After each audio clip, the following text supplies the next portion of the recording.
ஓட்டிட்டு கிளம்பிட்டார் அவர். அப்போ இது கொஞ்சம் அவங்க வீடு தள்ளி இருந்ததுனால 3 நாள் கழிச்சு தான் லாபானுக்கு தெரியுது அவங்க ஊரையே காலி பண்ணிட்டு போயிட்டாங்கன்னு.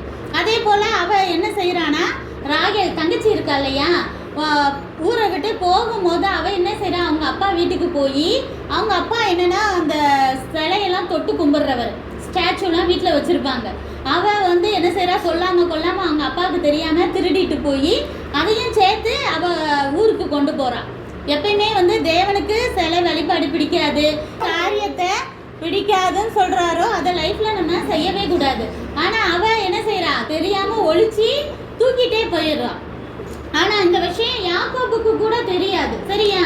அப்போ அந்த மாதிரி போகும்போது 3 நாள் கழித்து நியூஸ் லாபானுக்கு வருது, அவங்க எல்லாரும் ஊரை காலி பண்ணி போயிட்டாங்கன்னு சொன்னேன்னு அவருக்கு பயங்கர கோபம். யார் யார்? லாபான், அவருக்கு பசங்க இருப்பாங்கள்ல, அவங்களுக்கு கீழே வேலைக்காரங்களாம் இருப்பாங்களா, அத்தனை பேரும் சேர்ந்து கிளம்பிட்டாங்க.